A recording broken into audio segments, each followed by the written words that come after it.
What up, everybody? It is your boy, New Japan's Pro Wrestling's Rocky Asuka Romero, and you are watching Wrestling with Regret. Asuka.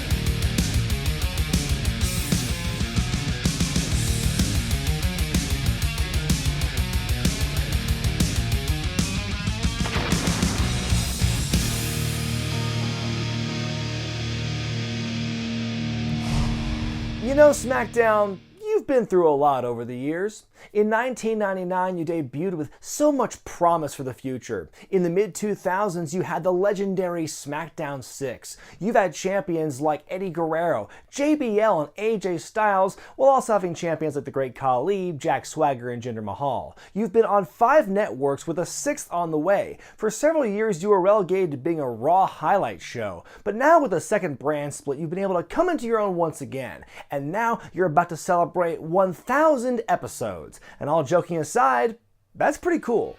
Yes, SmackDown's been through a lot in 19 years, some good and some bad. But with SmackDown 1000 looming just days away, WWE is putting a lot of effort into making sure it's an enjoyable show. And even though Raw 25 showed us that effort doesn't always translate into results, fans of the underdog hope that next week's show will deliver.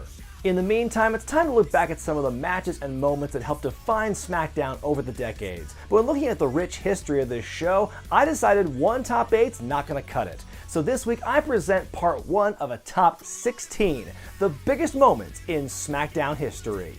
Number 16, the Corporate Ministry forms, April 27th, 1999. If you're looking for iconic and significant moments in SmackDown's past, you needn't look any further than their pilot episode, which took place shortly after WrestleMania 15. The show began with Shane McMahon having usurped his father as the leader of the corporation, making a tag team match pitting The Rock and Steve Austin with any 2 combatants. Triple H was the first to volunteer. When they tried to determine his partner, Shane uttered the biggest dead giveaway in wrestling history. Are there any takers? The Undertaker, then the leader of the Ministry of Darkness, stepped up to the plate. In the main event, it was revealed that these 2 large factions were merging to form a very large faction known as the Corporate Ministry. The creation of this supergroup was a great wham moment for SmackDown's inaugural episode and helped dictate the direction of storylines across the company for months to come. Plus, it also gave us this gem. It's me, Austin! Oh, son of a bitch! Never gets old. Number 15, Cactus Jack returns January 13th, 2000. By the year 2000, Mick Foley's career was beginning to wind down as years of self-inflicted trauma to his body was finally taking its toll. So it's only fitting that he ended his full-time career with a bang. Bang. On Smackdown in Chicago, WWF Champion Triple H did what he does best, cut a long-winded, self-congratulatory promo. After embarrassing Mankind through a cheap imitator, the genuine article finally showed up. In a brilliant emotional roller coaster of a promo, Foley admitted that as Mankind, he didn't have what it took to beat Hunter in a street fight at the Royal Rumble, but he knew someone who did. Changing his mannerisms, his attire, and even his voice as he made his way down the ramp, the fans went banana for Mankind's sudden transformation into his old persona of Cactus Jack. This was such a great reveal, made even better by Triple H's look of pure fear. If you saw any other wrestler try and change gimmicks mid-promo, it would look stupid, but only the Micker could make it work. The segment ended when Jack beat up the Mankind impersonator, then vowed to take the title from Triple H. And while he would ultimately be unsuccessful at that, Cactus Jack's return was a massively crowd-pleasing moment for the fans in attendance and for those watching on television. Number 14, the spinner belt is unveiled, April 14th, 2005. I've made it clear in the past I am not a fan of this belt design, but I'm not going to be so biased as to completely ignore the importance of this moment in SmackDown's history. Back before hating on him was the cool thing to do, John Cena was fresh off his first WWE title win from WrestleMania 21. Word was that Cena was going to unveil a new, blinged out title belt on SmackDown, which either delighted or horrified fans, depending on what you thought of his custom US title the previous year. Before the Doctor of Thugonomics could reveal the belt, former champion JBL interrupted the ceremony to protect what's objectively the best world title design, Don't At Me. But Cena was prepared for this and decided to set a trap for Gibbles with a box full of giblets. From the heavens came the shiny new toy, which fans might have already seen coming if they'd pre-ordered his rap album. Cena proudly held up his new title, which, due to the design of the spinner, had the top-heavy logo sitting upside down, Miz style. Its design may be divisive, but coordinating a new champion with an all-new belt doesn't happen every day, especially since this one lasted for 8 whole years. Number 13. Kevin Owens beats up Vincent Mann, September 12, 2017. It's hard to believe it was just about a year ago when Kevin Owens savagely beat the piss out of a 73-year-old man in the middle of the ring on Smackdown, but it's less of a surprise when you realize that old man was Vincent Mann. In the heat of the feud between Owens and Shane McMahon, the CEO himself had to step in to get things back on track, announcing a match between the two at Hell in a Cell. After convincing Vince to keep him off the hook for any future attacks, KO reared back and dropped McMahon on his ass with a stiff headbutt. If the sight of a dazed Vinnie Mac bleeding from the forehead wasn't enough, Owens doubled down with a frog splash off the top rope. Fans witnessed a more sadistic side of KO that we'd only seen glimpses of prior to this, most notably during the Festival of Friendship. Though Owens' push didn't live up to the impact that this moment would suggest, his horrific beating of a man who'd retired from this sort of thing years before will forever be ingrained upon the minds of loyal viewers. Number 12. Brock Lesnar beats Hulk Hogan, August 8, 2002.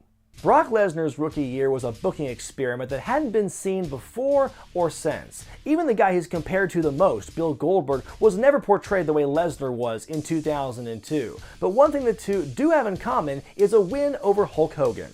It was a battle for the #1 contendership in the main event of Smackdown, as the young beast took on the iconic Hogan, who by this point had a pretty killer year himself. Even though Brock had been on a roll, skeptical fans were skeptical. The Hulkster's reputation of backstage politicking and refusing to put younger talent over was more synonymous with him than his trademark red and yellow color scheme.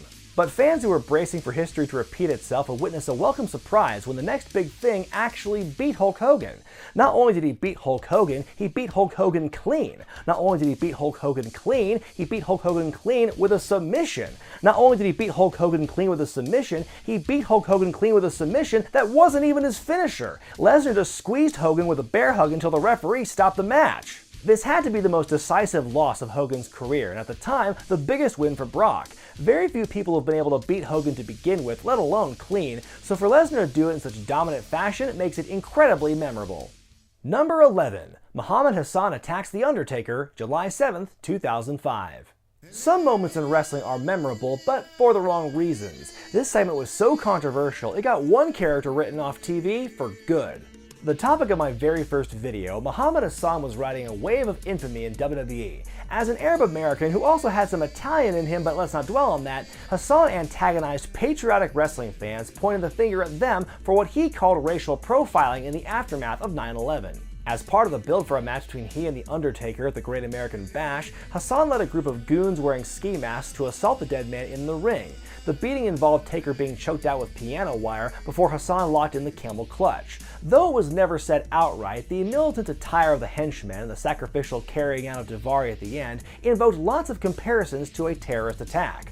Not only did the segment tear down the veil of ambiguity that distinguished Hassan from that of a one-dimensional terrorist gimmick, it also created a PR firestorm, as that episode of Smackdown aired the same day as the London bombings. Obviously, no one could have foreseen such a coincidence happening when the show was taped 3 days earlier, but the company's lack of effort to remove the offending piece from their show got them in a lot of hot water. In the end, Muha was left holding the bag, as if he was the one who wrote and approved that segment. He was taken off of television for the last 2 weeks of build and was pretty much killed off by Big Evil at the pay-per-view, never to be seen on WWE TV again.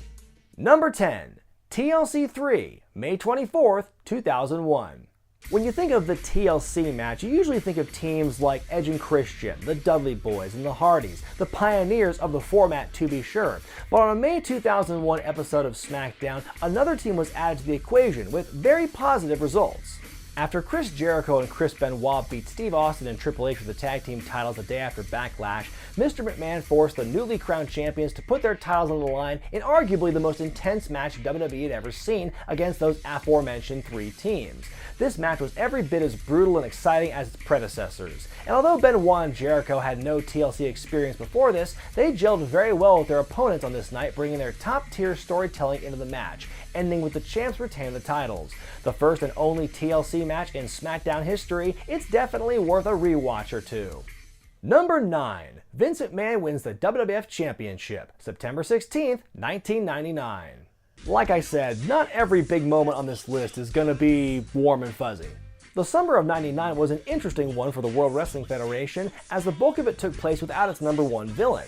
As a result of the first blood match between Steve Austin and The Undertaker at Fully Loaded, Mr. McMahon was banished from the company forever. It's important to remember that phrase. By mid-September, Triple H was 3 weeks into his first world title victory.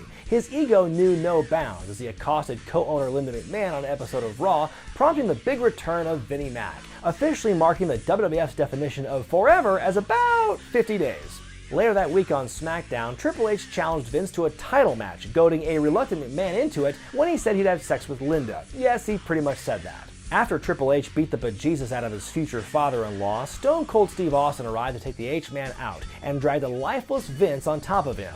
3 seconds later, the owner of the WWF was his own world champion. Even Dusty Rhodes was impressed. Vince would relinquish the title the following week on Raw, leading to Triple H regaining it at the next pay-per-view as if nothing had happened. But during a wild time of hot-shotted angles and unexpected title changes, McMahon holding the Big Eagle was probably the least expected sight of all. Well, we're officially at the halfway point, and we are just getting started. Tune in next week to see what makes it the top of the list. And if by some chance something awesome happens on Tuesday that messes up my order, well, I'm fucked. I'm Brian Zane, and I'll see you next time.